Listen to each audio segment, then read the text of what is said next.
جنہیں ہم خود لائک کرتے ہیں، سپورٹ کرتے ہیں، ان کی ویڈیو زیادہ دیکھتے ہیں، تو وہ 2-3-4 خواتین کو انہوں نے انٹرویو دیا ہے، صحافیوں کو ان کے ساتھ بیٹھ کے باقاعدہ انٹرویو دیے، تو ان بچیوں کو شیلڈ دینے میں کوئی قباحت نہیں تھی۔ دوسری جو سب سے بڑی اہم بات ہے وہ ڈاکٹر ذاکر نائک پہ جو گورنر صاحب سے اور مفتی عبدالرشید صاحب سے کہ آپ کچھ چند چیز کہو تقابل ادیان کی، جو کمپیریٹیولی میری اسپیشلٹی ہے۔ تو بھائی صاحب نے جو سوال کیا وہی چاہتے تھے ہمارے میزبان، ہمارے گورنر صاحب اور مفتی عبدالرشید، کہ پاکستان میں ہم نے بتا دیا ہے کہ زیادہ تر پنجاب کی سائڈ پہ بریلوی زیادہ ہیں،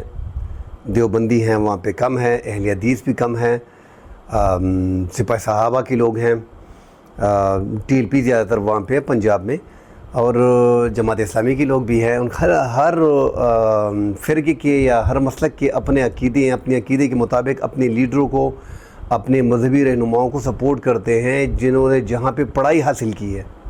یہ ضروری نہیں ہے کہ وہ غلط ہے، وہ پڑھے لکھے اپنے مدرسے سے ہیں، تو کیسے اپنے مدرسے یا اپنے ٹیچر کے بارے میں وہ برا کہہ سکتے ہیں۔ اسی طرح پختونخوا میں تبلیغی حضرات بھی بہت زیادہ ہیں اور دیوبندی حضرات بھی بہت زیادہ ہیں، بریلوی بھی زیادہ تعداد میں ادھر موجود ہے۔ سندھ میں زیادہ تر بریلوی ہیں، تبلیغ نے بھی وہاں پہ بڑا اچھا کام کیا ہے، اہل حدیث کے لوگ بھی بہت زیادہ ہیں۔ تو پاکستان میں زیادہ تر یہی چیزیں ہیں کہ یہاں پہ علماء کرام ان کا اپنا ٹھیکہ ہے، آپ ٹھیکہ ہی کہہ سکتے ہو۔ اب ڈاکٹر ذاکر نائک پہ پابندی لگا دی گئی ہے اور ان کے بارے میں یہی کیا جا رہا ہے، اور کہتے ہیں کہ مفتی اعظم پاکستان انہوں نے تقی عثمانی صاحب نے جو کیا ہے ان سے ملاقات کی اور ان نے کہا ہے کہ آپ کی جو فیلڈ ہے، آپ کی جو ایکسپرٹی ہے وہ تقابل ادیان میں ہے، لہٰذا آپ تقابل ادیان کے بارے میں بات کرو اور فقہ وغیرہ کی ان چیزوں پہ نہ پڑھو، یہ چیزیں آپ کی ڈسکس کرنے کی نہیں ہیں، آپ ان چیزوں میں نہ پڑھو۔ واقعی ایسے ہوا ہے، ہم نے سنا ہے کہ ایسے کہا گیا ہے، 2-3 علماء کرام سے بھی سنا ہے، ڈاکٹر ذاکر نائک کی منہ سے نہیں سنا، مگر ڈاکٹر ذاکر نائک جو ہے ان کے پاس وہ دین کی جو علم ہے وہ تقابل ادیان کی ہے، اس میں ایکسپرٹی ان کی ہے، مگر وہ قرآن و حدیث کو مکمل اس نے اسٹڈی کیا ہے اور باقاعدہ ہر چیز کو جو بھی مسئلہ بیان کرتے تھے، وہ جو طلاق کے ان کے مسائل ہیں، دیگر مسائل ہیں، وہ بریلوی میں کچھ اور طریقے سے ہیں، دیوبندی میں کچھ اور طریقے سے ہیں، اہل حدیث میں کچھ اور طریقے سے ہیں، مگر جس کا واضح ترجمہ ڈاکٹر ذاکر نائک نے کیا ہے۔ ہم یہ نہیں بولیں کہ اس نے اپنی طرف سے کیا ہے، اس نے قرآن و حدیث کی روشنی میں کیا ہے۔ تو ایسے مسئلوں پہ پھر محرم نہ محرم پہ جس طرح اس نے بات کی ہے، حج کے مسائل پہ جس طرح اس نے بات کی ہے، روزے پہ جس طرح انہوں نے، زکوٰۃ کے بارے میں جس طرح انہوں نے کہا ہے، پردے کے بارے میں جو تاکید تھی اس کے بارے میں قرآن، وہ سارے حوالے قرآن و حدیث سے دے رہا ہے۔ مگر پاکستان میں یہاں پہ ان کو شروع سے ہی بتا دیا گیا تھا کہ آپ کا میدان جو ہے، کل بھی ہم نے کراچی میں دیکھا، کراچی میں گورنر ہاؤس میں جو پروگرام تھا ڈاکٹر ذاکر نائک کا سوال و جوابات کا، اس میں بھی ان کو میسج کنوے کیا گیا۔ ایک سائڈ پہ اہل حدیث کے مولوی صاحب بھی بیٹھے تھے، دوسری سائڈ پہ بریلوی بھی بیٹھے تھے، تبلیغی جماعت کے لوگ بھی تھے، ان کو بتا دیا گیا کہ آپ نے جو ہے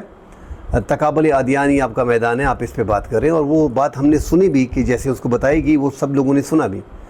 تو یہ بلا وجہ پابندیاں لگانا ایک بندے پہ، بھائی ایک عام مسلمان وہ بھی ایک آداباد میں خود ایک قدم اٹھا سکتا ہے قرآن و حدیث کی روشنی میں، ایک اچھی بات کو دوسرے تک پھیلانا، اس پہ پابندی لگانا مناسب نہیں ہے۔ یہاں پاکستان میں چونکہ انڈیا میں وہ بڑی آسانی سے 1 ملین 2 ملین لوگوں کو اکٹھے بٹھا کے ان پہ سپیچ کرتے تھے، جس میں مسلم بھی زیادہ تھے، ہندو بھی زیادہ، سکھ بھی زیادہ، اور یہ بریلوی، تبلیغی اور اپنا دیوبندی، اہل حدیث، شیعہ حضرات جتنے بھی تھے سب کو خود دعوت دیتے تھے، ان کو بھی سوالات اور جوابات کا موقع اور سیشن دیا کرتے تھے، مگر وہاں پہ ان پہ وہ پابندیاں نہیں تھیں ایک ہندو ملک میں۔ اور پاکستان میں چونکہ یہاں پہ مولویوں کا جو ہے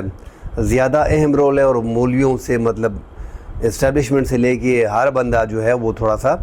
پریشان ہے، کیونکہ وہ اپنے میدان میں کچھ بھی کر سکتے ہیں، کسی قسم کا فتویٰ بھی آپ پہ لگا سکتے ہیں، جاری بھی کر سکتے ہیں۔ تو مناسب نہیں لگ رہا کہ ایک بندے کو، ایک بڑے مورخ کو جو اسلامی اسکالر ہے، جس کے پاس معلومات ہیں، جس کے پاس قرآن و حدیث کے حوالے ہیں، جو مکمل طور پہ قرآن کو اس نے اسٹڈی کیا ہے، ترجمہ کے ساتھ پڑھا ہوا ہے، اور ساری حدیث کو بڑے غور سے جو حدیث ہیں ان کا مشاہدہ کیا ہے، اس حوالے سے ان سے کوئی مسئلہ پوچھتا ہے تو وہ جواب دیتا ہے یہ ٹھیکہ صرف مولویوں کا نہیں ہے کہ یہ ٹھیکہ ان کے پاس ہے۔ اس میں کوئی شک نہیں ہے کہ ہم پاکستان میں یا دنیا میں جتنے بھر میں جتنے مسلک کے علماء کرام ہیں ان کی عزت کرتے ہیں، اس میں کوئی شک نہیں ہے، کوئی ڈاؤٹ نہیں ہے، مگر یہ طریقہ اپنانا کہ اس کے ساتھ اس کو پابندیاں ان پہ لگا دینا کہ آپ کی جو فیلڈ ہے، آپ کی جو ایکسپرٹی ہے وہ تقابل ادیان میں ہے، لہٰذا آپ فقہ کے جو مسائل ہیں، جو عام عوام پہ سوالات ہوتے ہیں نکاح کے حوالے سے، پردے کے حوالے سے، محرم غیر محرم کے حوالے سے، حج کے حوالے سے، عمرے کے حوالے سے، اور دیگر جو معاملات اسلام کے ہوتے ہیں اس پہ آپ بات نہیں کریں کیونکہ وہ آپ کی فیلڈ نہیں ہے۔ تو یہ اس طرح کا ٹھیکہ لینا کہ یہ آپ کی فیلڈ نہیں ہے، یہ میرے خیال میں مناسب نہیں ہے۔ ہم جتنے بھی علماء کرام ہیں ان کو فالو کرتے ہیں۔ ہم نے دیوبند کے علماء کرام کو دیکھا ہے جنہوں نے بہت زیادہ تنقید، بریلویوں سے زیادہ تنقید دیوبند کے چند علماء نے کی ہے ڈاکٹر ذاکر نائک پہ کہ وہ عالم نہیں ہے، پڑھے لکھے نہیں ہیں، پتہ نہیں کدھر سے ہیں، ٹائی پہنی ہوتی ہے۔ تو ٹائی پہن کے اس نے 12 لاکھ لوگوں کو مسلمان کیا ہے۔ ٹائی پہن کے اس نے جو ہے 1985 میں جو ہے ڈاکٹر ولیم کیمبیل نے جو 37 غلطیاں نعوذ باللہ قرآن میں انہوں نے کہا تھا کہ یہ 37 جگہ پہ نعوذ باللہ غلطیاں ہیں، اور وہ بک جو ہے وہ 1985 میں اس نے سیل کے لیے رکھی، جس کی سیل جو پوری دنیا میں سب سے زیادہ ہوئی۔ 14-15 سال تک اس کی سیل دنیا کی ٹاپ کلاس کی ٹاپ پہ تھی۔ ڈاکٹر ذاکر نائک کو شکاگو میں ان کے چند مسلمان بھائیوں نے ڈاکٹر ذاکر نائک کو اپروچ کیا اور ان کو کہا کہ آپ ڈاکٹر ولیم کیمبیل کے سوالوں کے جوابات دے سکتے ہیں۔ تو ڈاکٹر ذاکر نائک نے جواب دیا کہ بالکل میں تیار ہوں۔ وہ گئے، ان کے 37 سوالات کا جوابات دیے جو انہوں نے کہا تھا نعوذ باللہ کہ قرآن میں یہ 37 جگہ پہ غلطیاں ہیں۔ اس نے سائنسی اعتبار سے، ثقافتی اعتبار سے، لینگویج کے اعتبار سے، زبانی اعتبار سے، جو عربک گرامر تھے، اور یہ سارا اس نے ثابت کیا تھا ڈاکٹر ولیم کیمبیل نے نعوذ باللہ کہ یہ 37 جگہ پہ یہ غلطیاں ہیں۔ ڈاکٹر ذاکر نائک جو سائنسی اعتبار سے خود ڈاکٹر ہیں، انہوں نے باقاعدہ ریسرچ کر کے ہر چیز کا ڈاکٹر ولیم کیمبیل کے 37 جو سوالات تھے جو نعوذ باللہ انہوں نے کہا قرآن میں غلطیاں ہیں، 6 گھنٹے کی طویل بحث میں ان کو بتا دیا کہ یہ جو ہے آپ جو بتا رہے ہیں یہ درست نہیں ہے۔ جو ڈاکٹر ولیم کیمبیل نے 6 گھنٹے کے مناظرے میں مان بھی لیا، اور پھر جو ڈاکٹر ذاکر نائک نے بائبل کے حوالے سے جو انہوں نے تحریف کی ہے جس بائبل میں، اس میں جو غلطیاں ان کی نشاندہی ان کی تو ان ڈاکٹر ولیم کیمبیل نے ڈاکٹر ذاکر نائک کو کہا کہ آپ نے بڑے اہم سوالات اٹھائے ہیں اور میں اس پہ کام کروں گا، میں پھر آؤں گا۔ مطلب اتنے حد تک ڈاکٹر ذاکر نائک جو تھے، ایک بک جو پوری دنیا میں سب سے زیادہ اس لیے بک رہی تھی نعوذ باللہ کہ جن پہ یہ بتا رہے تھے، اپنے عیسائی فخر کر رہے تھے کہ اسلام میں اتنی غلطیاں ہیں قرآن پاک میں نعوذ باللہ، اس کے اور قرآن پھر وہ جو بک تھی وہ اتنی زیادہ سیل آؤٹ ہو رہی تھی 2000 میں، مطلب 15 سال بعد یہ بک جو تھی سیل آؤٹ ختم اس کی ہو گئی۔ جیسے ہی ڈاکٹر ذاکر نائک نے ولیم کیمبیل کا مناظرہ قبول کیا اور 6 گھنٹے کی بحث کر کے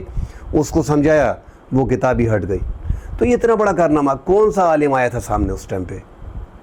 پاکستان کا کوئی عالم تھا یا ہندوستان کا تھا یا پوری دنیا میں کوئی ایسا عالم تھا جو ابھی کہہ رہا ہے کہ آپ کا تقابل ادیان میں آپ کی ایکسپرٹی ہے، آپ اس سے ہٹ کے بات نہ کرو؟ تو اس نے اس سے ہٹ کے، تقابل ادیان سے ہٹ کے قرآن کے حوالے سے جو سوالات اٹھائے تھے اس کا جواب صرف ایک بندے نے دیا تھا جو کروڑوں میں ایک ہے، ڈاکٹر ذاکر نائک۔ اور میں کروڑوں میں ایک اس کے لیے اس لیے بولتا ہوں، اس کے ہاتھ پہ جو ہیں وہ 13 لاکھ لوگ جو ہیں، 12.5-11 لاکھ لوگ مسلمان ہوئے ہیں۔ یہ بہت بڑی بات ہے، اس لیے ہم کہتے ہیں کہ اس کی ولایت میں بھی شک نہیں ہے۔ ولایت مطلب کیا ہے؟ اللہ کا دوست، اللہ کا ولی، اور یہ ہے اللہ کا ولی، کیونکہ 12 لاکھ لوگ پاکستان میں کس عالم نے ابھی یہ زندہ لوگوں میں مجھے بتائیں، پوری دنیا میں زندہ لوگ مجھے بتائیں کہ کس عالم نے 12 لاکھ لوگوں کو مسلمان کیا ہے؟ ہم تو اپنے مسلمانوں کو دین سے نکال رہے ہیں، ان پہ فتوے لگا رہے ہیں، ہم تو یہ کر رہے ہیں۔ کل میں نے TLP کے ایک عالم کو سنا، ابھی آپ کو ایک کلپ بھی اس میں چلوا دیتے ہیں، اس میں کہہ دیا ہے کہ ڈاکٹر ذاکر نائک جو ہے وہ فتنہ ہے. TLP کے ایک عالم ہے, احمد شاہ بخاری لڑکا سا ہے, اس کی زبان سے, اس کی باتوں سے لگ رہا تھا کہ اس کی بالکل وہ عالم ہے, بڑا عالم ہے, اس میں کوئی شک نہیں, مفتی ہوگا. میں نے پوری ڈیٹیل نہیں دیکھی مگر عالم تھا. اس کی دنیائی تعلیم میرے خیال میں اتنی نہیں تھی, تو اس وجہ سے وہ میں دیکھ رہا تھا کہ وہ اس کی اپروچ جو تھی وہ چیزوں پہ مکمل طور پہ عبور حاصل نہیں تھا. بس لگ رہا تھا کہ فرقہ واریت ٹائپ کا اس کا اپنا ایک مسلک ہے, وہ اس کو اچھا نہیں لگ رہا. اس لیے بس قرآن و حدیث, بھائی کہتا ہے قرآن و حدیث سے ڈاکٹر ذاکر نائک حوالے دیتا ہے, وہ کہتا ہے کہ میں قرآن و حدیث سے, اور پھر اس کے بارے میں 2-4 باتیں انہوں نے کی اور فتنہ قرار دیا. اچھا بھی نہیں لگا کہ پاکستان میں بیٹھے آ کر عالم ایسی باتیں پاکستان میں نہیں کرنی چاہیے. آپ کا مہمان آیا ہوا ہے اور ملک میں پوری دنیا میں اس کا ایک نام ہے, اس کی ایک ریپوٹیشن ہے, وہ ایک عبور حاصل ہے. ٹھیک ہے, تقابل ادیان میں بھی اس کو عبور حاصل ہے, وہ اس پہ ایکسپرٹ ہے, مگر دینی معاملات میں کسی بھی مسئلے پہ آپ ڈاکٹر ذاکر نائک سے پوچھو, میرے خیال میں اس سے بہترین جواب آپ کو کوئی عالم نہیں دے سکے گا. مگر چونکہ پاکستان میں فرقہ واریت ہے تو اس لیے وہ تنقید کی زد میں, اور ان کو بتا دیا جاتا ہے کہ یہاں پہ پھر فرقہ واریت شروع ہو جائے گی, آپ نے تقابل ادیان سے ہٹ کے نہیں جانا, آپ نے صرف اسی پہ بات کرنی ہے, اور یہی آپ کا میدان ہے, یہ باقی سارا میدان ہمارا اپنا ہے, اس میں ہم بات کریں گے, فتوے ہم لگائیں گے. تو یہ ساری چیزیں مناسب نہیں ہیں. بہرحال جو بھی ہے انشاءاللہ کل اگلے پروگرام میں ملتے ہیں اور مزید اس پہ بات کریں گے. اللہ حافظ.